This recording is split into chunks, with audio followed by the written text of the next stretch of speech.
ভাতা ঘোষণা করে চাকরি হয় না, ভাতা ঘোষণা করে শিল্প আসে না। পশ্চিমবঙ্গের জন্য আপনি শিল্প আনুন, ভাতা বন্ধ করুন এবং একই সাথে আপনি মহিলাদের সুরক্ষা নিশ্চিত করুন। আর মাননীয় মুখ্যমন্ত্রী বেকার যুবকদের বলছেন 1500 টাকা করে ভাতা দেবেন, কিভাবে দেখছেন আপনি?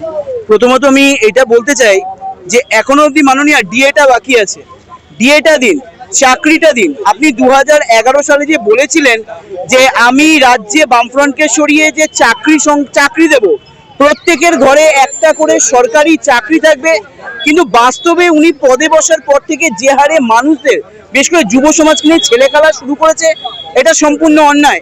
ঠিক একইভাবে আমি যেমন 2016 সালে স্কুল সার্ভিস কমিশনের আমি নিজে একজন ক্যান্ডিডেট ছিলাম, আমার চাকরি জয়েন করেছে অন্যজন, এটার থেকে বড় অন্যায় হয় না।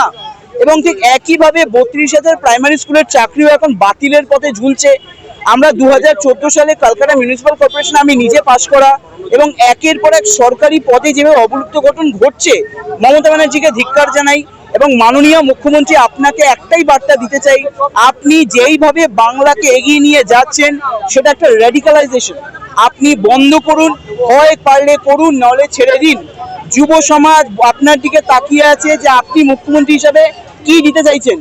ভাতা ঘোষণা করে চাকরি হয় না, ভাতা ঘোষণা করে শিল্প আসে না। পশ্চিমবঙ্গের জন্য আপনি শিল্প আনুন, ভাতা বন্ধ করুন এবং একই সাথে আপনি মহিলাদের সুরক্ষা নিশ্চিত করুন। আর যেই সমস্ত চাকরির নিয়োগ এখনো বাকি আছে, আপনি সেই সমস্ত চাকরিতে নিয়োগ করান, স্কুলকে জাগান এবং একই সাথে শিক্ষা ব্যবস্থাকে মজবুত করুন, যাতে এখানকার ছেলে মেয়ে বাইরে চলে না যায়, আর বাইরের ছেলে মেয়ে যাতে এখানে এসে চাকরি করে মা বাবার পাশে দাঁড়িয়ে তার একসাথে শক্তিশালী একটা বাংলা করতে সহজ করুন। এটুকুই বলা। বিবেক দাস।